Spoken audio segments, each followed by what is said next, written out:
और रोड जो है वो इंतहाई डेंजरस है।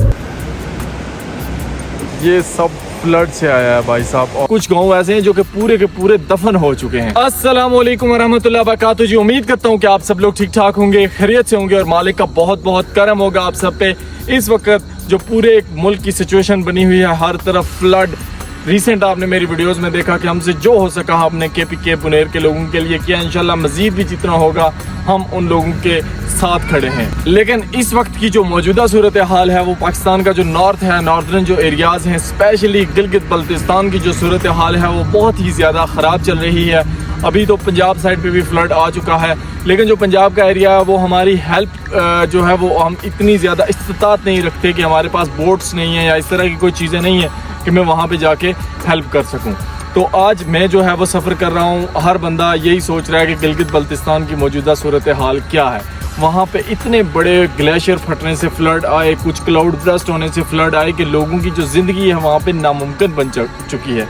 और कुछ गांव ऐसे हैं जो कि पूरे के पूरे दफन हो चुके हैं। तो उन गिलगित बल्तिस्तान के लोगों की हेल्प करने के लिए आज आपका भाई सफ़र करके उस तरफ जा रहा है। सुबह सवेरे मैंने सफ़र किया है, अभी तकरीबन दिन के 10-11 बजे का टाइम है। मैं बालाकोट के बिल्कुल करीब पहुंच चुका हूं। ये मेरा रूट होगा यहाँ से कागान, नारान और फिर आगे बाबूसर टॉप क्रॉस करके जो चलास वाला एरिया है ये रूट होगा। बहुत ज़्यादा इस वक्त ख़तरा भी है, हर तरफ से वार्निंग है कि आप इस वक्त ट्रैवल ना करें, किसी भी वक्त कुछ भी हो सकता है। लेकिन जब बात आती है हमारे भाई मुश्किल में हूँ, जहाँ पर 1000 बंदा मुश्किल में हो, तो अगर हम खुद को एक अकेली जान को मुश्किल में डाल के मैं उन लोगों तक पहुँच सकता हूँ तो मुझे ज़रूर पहुँचना चाहिए। अभी आज जो हमने सफ़र शुरू किया, मैंने सुबह सवेरे सफ़र शुरू किया था, तकरीबन जब अंधेरा था तब सफ़र शुरू किया था। अभी टाइम ज़ाया किए बिना बालाकोट के मैं करीब हूँ और अपना सफ़र कंटिन्यू करते हैं, क्योंकि ये जर्नी मेरी यहाँ से जाके जो सफ़र है ना, मैंने कोशिश करना है कि स्कर्दू तक मैं जाऊँ और स्कर्दू से फिर जो सैलाब वाले फ्लड वाले एरिया है ना उनको मैं टारगेट करूँ। उस तरफ जी अपनी गाड़ी खड़ी है। और अगर नज़ारों की बात की जाए, खूबसूरती भाई साहब ये चेक करें, ये बालाकोट के करीब हूँ अभी मैं और कितने प्यारे यहाँ से नज़ारे हैं। साथ ही साथ जी आज जो वेदर है वो भी बहुत ही ज़्यादा ख़राब है। सुबह जब मैं निकला था हल्की फुल्की बारिश थी, लेकिन इस इलाके का वेदर मुझे ये नहीं एक्सपेक्टेड कि इतना ज़्यादा ख़राब होगा। और इन दिनों में इतना जो ख़राब वेदर होता है उसमें बाबूसर टॉप पे एक्सपेक्ट किया जा सकता है कि स्नोफॉल भी हो सकता है। तो अल्लाह ना करे भाई साहब कि वहां पे कोई स्नोफॉल हो या इस तरह का कोई सीन हो, नहीं तो मैं बहुत बुरी तरह जो है ना वो स्टक हो जाऊं। ये चेक करें जी, आगे रोड पे जो है वो लैंडस्लाइड हुआ है, जिसकी वजह से रोड आधा बंद है। हमें अभी इन्होंने रोका है क्योंकि ऊपर से पत्थर आ रहे हैं, तो ये कह रहे हैं कि जल्दी जल्दी जिसने गुजरना है भाई वो गुजर जाए। मुझे वो जो भाई साहब थे उन्होंने बोला तेजी से आप यहाँ से अपनी गाड़ी निकाल लें, ऊपर से पत्थर आ रहे हैं। अल्हम्दुलिल्लाह से मैं तेजी से वहाँ से निकल आया, क्योंकि ऊपर से मजीद पत्थर जो है वो गिर रहे हैं। अभी जी अल्हम्दुलिल्लाह वो नीचे रहा जी बालाकोट शहर, और ये दरिया किनार आपको नज़र आ रहा है, यहाँ से मैं गुजर आया हूँ। मौसम शदीद किस्म का जो है ना जी वो ख़राब होता जा रहा है। तो खैर जो भी है अब फेस तो करना है। एक जगह पे अभी मुझे यहाँ पे लैंडस्लाइड मिली थी जो कि काफ़ी बुरी थी, तो बाकी आगे तो अभी डेंजरस जो एरिया है सारा वो आगे है। इस तरफ नीचे अगर आप देखें तो इन इलाकों की जो खूबसूरती है भाई साहब उसकी क्या ही बात है, माशाल्लाह। ये को फसल लगी है, और साथ ही साथ पिछले दिनों में जो फ्लड आया था ना उससे इधर वैसे इस दरिया में तो लगता है कि कोई इतनी ज़्यादा चीज़ें डैमेज नहीं हुई। बहरहाल ये इस इलाके के नज़ारे हैं। ये रहा जी हमारा बालाकोट। अब चलते हैं आगे सीधे कागान की तरफ। यहाँ पर भी रोड का काम चल रहा है जी, हमने सोचा कुछ और पंगा हो गया। अभी कागान की तरफ सफ़र मेरा जारी है। तो एक ही अभी जी नारान है 52 किलोमीटर और कागान जो है वो कोई 29 किलोमीटर है भाई साहब हमसे। और इस तरह का रोड है जिसपे मेरा सफ़र जारी सारी है। इस इलाके की खूबसूरती और एडवेंचर दोनों चीज़ें हैं, क्योंकि खूबसूरत तो ये बहुत लग रहा है, लेकिन ये आपको छोटे छोटे पत्थर भी रोड पे पड़े नज़र आ रहे होंगे। ये यहाँ ऊपर से आए हैं, तो यहाँ से गिरा हुआ एक पत्थर आपकी भाई साहब जान ले सकता है। सफ़र अपना जारी और सारी है जी, और अभी मैं पहुँचा हूँ महांडरी। अब यहाँ पर जो फ्लड ने तबाही की है वो मैं आपको दिखाता हूँ। अस्तगफिरुल्लाह भाई साहब, अल्लाह की ज़ात हमें माफ़ करे। ये है जी महांडरी, कागान से पहले आता है, बड़ा फेमस एरिया है। अब आप देखें ये पत्थर ये सब फ्लड से आया है भाई साहब। और इधर हालात देखें आप, क्या तबाही की है फ्लड ने इस इलाके की, अल्लाह ही माफ़ी दे जी। और कितने बड़े बड़े पहाड़ अपने साथ ही लेके आया है।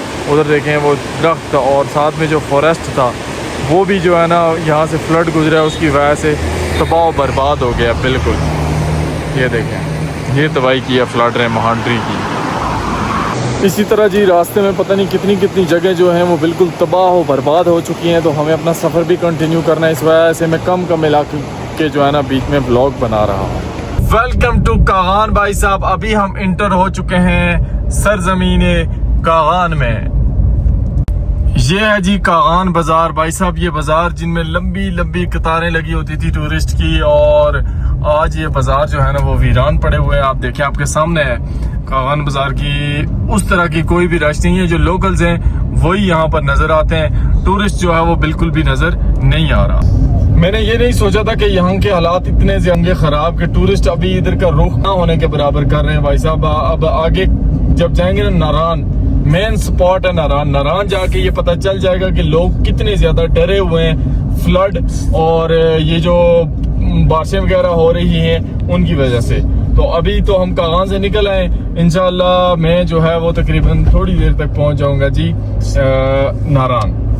चेक करें जी, बड़े अरसे के बाद अपने फैमिली मेंबर्स मुझे मिले हैं, बकरवाल भाई जिनके साथ हमने बहुत तगड़ा सफ़र किया।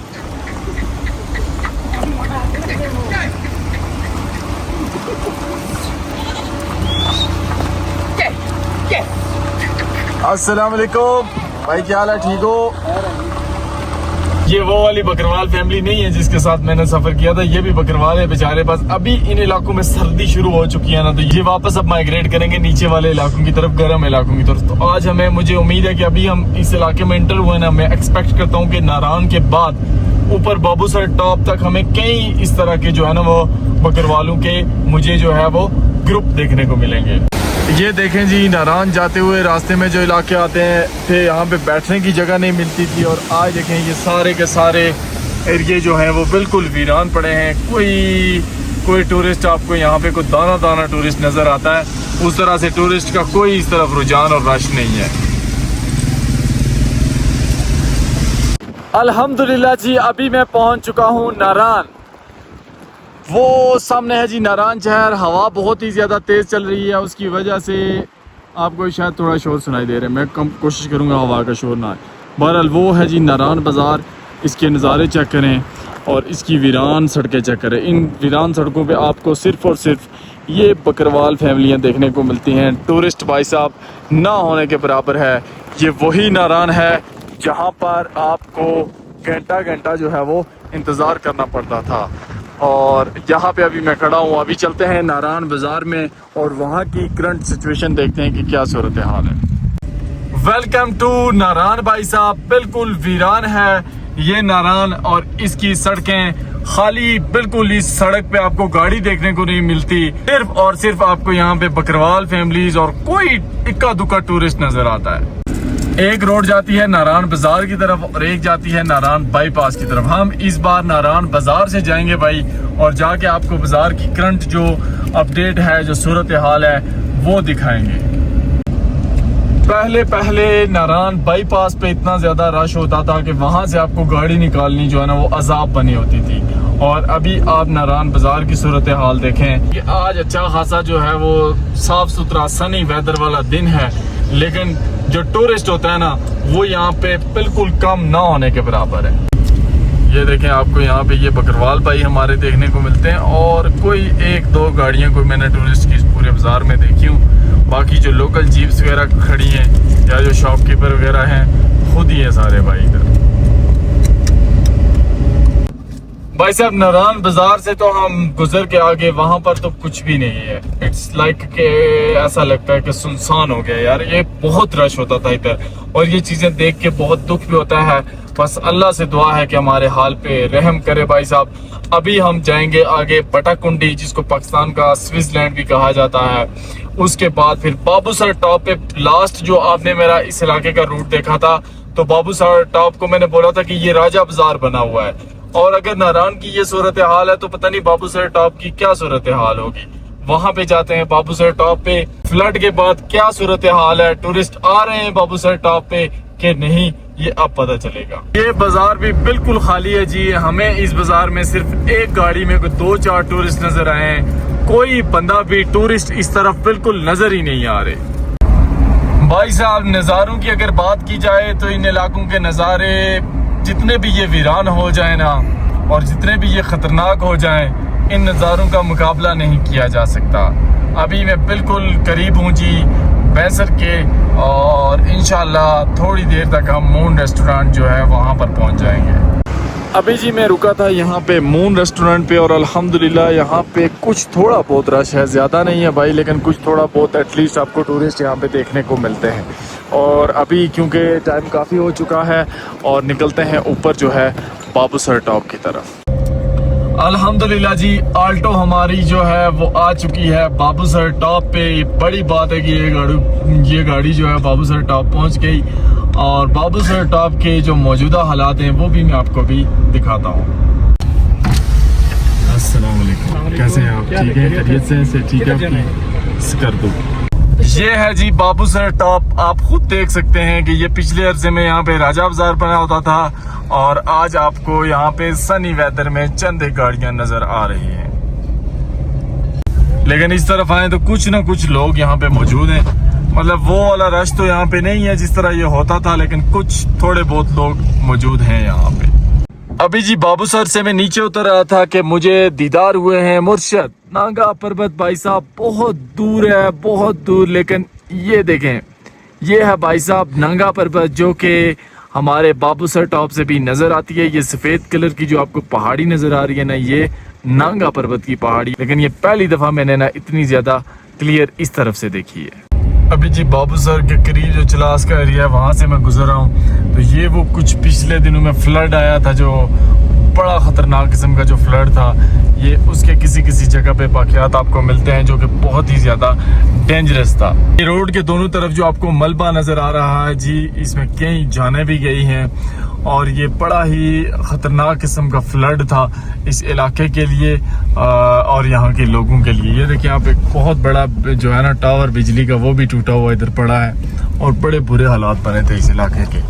ये यहाँ पे एक ब्रिज होता था जो कि मुकम्मल टूट कर तबाह हो चुका है। अभी यहाँ पे आरजी एक पुल इन्होंने बनाया है जिससे सारा निज़ाम चल रहा है, ये देखें। और बहुत सारी ज़िंदगियाँ इस फ्लड में जो है वो गई थी भाई साहब। ये चलास का वो फ्लड है जो कि तारीखी फ्लड था। ये जो रोड आपको नज़र आ रहा है, ये रोड चलास से होता हुआ भाई साहब आगे जाता है सीधा गिलगित की तरफ, और ये मेन रोड है। इस रोड पे जो क्लाउड ब्रस्ट हुआ था उसकी वजह से ये रोड काफ़ी तकरीबन आधा किलोमीटर ये रोड जो है वो बंद हो गया था। अभी भी इस रोड को खोलने के लिए काम लगा हुआ है। सिंगल सा रोड इन्होंने यहाँ से मैनेज किया हुआ है, और ये वो इलाके थे जिसकी वजह से यहाँ पे मतलब गाड़ियाँ डूबी हुई, और ये चीज़ें आपने यहाँ पे सारी देखी थी। पहले मेरा इरादा था कि मैं नारायण में रुकूंगा, लेकिन फिर मैंने कहा कि अभी टाइम है, अभी देखें अंधेरा नहीं हुआ, तो इसीलिए मैंने कहा कि निकलते हैं स्कर्दू की तरफ। अभी चरास के करीब पहुंच चुका हूं, तो इंशाल्लाह उम्मीद है कि रात को स्कर्दू पहुंच जाऊंगा। सुबह 5 बजे ड्राइविंग स्टार्ट की थी, लगातार 12 घंटे से सफ़र ही कर रहा हूं, तो देखें कहां तक पहुंचता हूं और क्या तरतीब बनती है। ये बहुत ही बड़ा रोड का एरिया है जो कि अभी तक मुतासर है फ्लड की वजह से। अभी भी देखें यहाँ पे काम लगा हुआ है, और ये बिल्कुल रोड जो है ना मुकम्मल बंद हो गया था। तकरीबन 1 किलोमीटर से मैं सफ़र करता हुआ आ रहा हूँ, और वहाँ पे यही सिचुएशन थी कि दोनों तरफ से जो है ना वो मट्टी आई हुई थी और रोड मुकम्मल बंद था। स्कर्दू का सफ़र जारी और सारी है। रात के 7, सवा 7 हो चुके हैं। सुबह 5 बजे सफ़र शुरू किया था, 5 और 5 12, और फिर आगे 2 घंटे 14 घंटे हो चुके हैं ड्राइव करते हुए। पाँव जो है ना भाई साहब उनमें स्वेलिंग आ चुकी है, आंखें जो है वो सुर्ख हो चुकी हैं, और रोड जो है वो इंतहाई डेंजरस है। तो दुआ करें कि खैर आफियत से स्कर्दू पहुँच जाए। ये है जी जगलोट से पहले जो जगह है वो है ये, और यहाँ से आपको पता है कि रोड भी बड़ा डेंजरस सा है। जो मेन डेंजरस एरिया था वो तो काफ़ी सारा मैं कवर कर आया हूँ, चलास वाला। अब बचा ये वाला, तो इंशाल्लाह ये भी कवर होगा। बस खैरियत से पहुँच जाएं आज। रात को जी आपका भाई स्कर्दू ना पहुंच सका। इस वक्त मैं मौजूद हूं जी जगलोट में और अभी यहाँ पे नाश्ता किया है और नाश्ता करने के बाद अब आगे की तैयारी जो है वो शुरू हो चुकी है। रात को स्कर्दू वाला रोड जो है वो बंद था तो इस वजह से मैं नहीं जा सका। बंद था या क्या था, बहरहाल मैंने टूरिस्ट पुलिस वालों को कॉल किया। उन्होंने कहा जी कि आप इस वक्त सफ़र रात को ना करें। सम टाइम ऐसे होता है कि आप जा रहे होते हैं, पीछे भी कहीं लैंडस्लाइड हो जाए और जिधर आप जा रहे हैं आगे भी हो जाए तो आप बीच में वो इलाका ऐसा है ना कि उधर स्टक हो जाते हैं। तो इस वजह से मैंने रात को सफ़र जो है वो नहीं किया। अभी वापस तकरीबन 3-4 घंटे की ड्राइव मेरी रहती है और रात को इतनी हिम्मत भी नहीं थी। अभी 4 घंटे की ड्राइव रहती है, इंशाल्लाह सफ़र करके पहुँचते हैं। स्कर्दू बड़ा एडवेंचर वाला सफ़र होता है ये। उसके अलावा जी हर बंदा यही पूछेगा कि आप स्कर्दू क्यों जा रहे हैं, वहाँ पे तो फ्लड नहीं है। स्कर्दू में भी फ्लड आया हुआ है जी, काफ़ी सारी जगह हैं, काफ़ी गाँव हैं जो बिल्कुल तबाह हो चुके हैं। लेकिन वहाँ पे ये है कि कुछ मेरे जानने वाले बंदे हैं, हम उनसे कंफर्म करेंगे कि जो स्कर्दू में फ्लड आया वो किस तरह का है और जो गिलगित वाली साइड पे आया ना वो किस तरह का है। वेरिफिकेशन वगैरह करके फिर हम जो है ना वो मूव करेंगे कि कौन सी साइड पे हमारी ज़्यादा ज़रूरत है। इंशाल्लाह कोशिश होगी कि गिलगित बल्तिस्तान में जहाँ जहाँ पे भी हादसात रोनमा हुए हैं ना और जिन लोगों का नुकसान हुआ है उन तक पहुँचा जाए। स्कर्दू की तरफ सफर जो है जी वो शुरू हो चुका है। अभी तो रोड ये ठीक है, लेकिन आगे दुनिया का जो 8वां अजूबा है ना जिस रोड को बोला जाता है, इंशाल्लाह आज वो रोड भी आपको मैं दिखाऊंगा। ये है जी वो खतरनाक तरीन स्कर्दू का रोड जिसको दुनिया का 8वां अजूबा भी कहा जाता है, जहाँ पे जगह जगह पे लैंड स्लाइडिंग और आपको ऊपर से, क्योंकि ये रोड बिल्कुल पत्थर पहाड़ी को काट के बनाया गया है तो अक्सर औकात इस रोड पे जो है ना हादसात हो जाते हैं।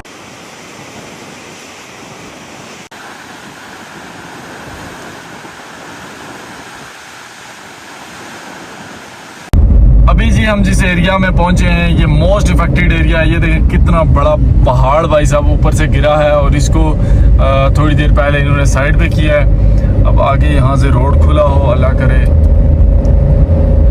क्योंकि यहाँ पे बहुत बुरी तरह की स्लाइडिंग होती है।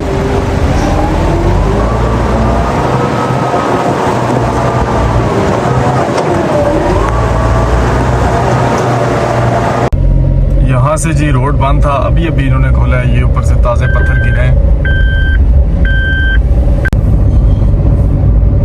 रोड पर जी। जगह जगह पे आपको पत्थर गिरे हुए देखने को मिलते हैं, लेकिन अल्हम्दुलिल्लाह जो रोड है वो अभी तक तो ओपन ही है। ये चेक करें जी, यहाँ से बिल्कुल जो रोड है ना वो बिल्कुल नीचे ही चला गया है गिर के और अभी इसको दोबारा से बना रहे हैं। ये अभी ये सफ़र करता करता मैं पहुंच चुका हूँ अस्तक नाला। तो ये अस्तक नाले की हालत देखें आप। ये फ्लड आने की वजह से यहाँ पे सब कुछ तबाह हो चुका है। वहाँ पे एक होटल था, उसपे मैंने खाना खाया था, मुझे याद है वो होटल ही नहीं है वहाँ पे, ये देखें। और ये सारी जगह बिल्कुल तबाह हो बर्बाद हो गई है भाई साहब। और इतने बड़े बड़े पहाड़ इधर भी हैं फ्लड से, इस तरफ भी काफ़ी कुछ था, वो सारा का सारा जो है वो तबाह हो बर्बाद हो गया। ये देखें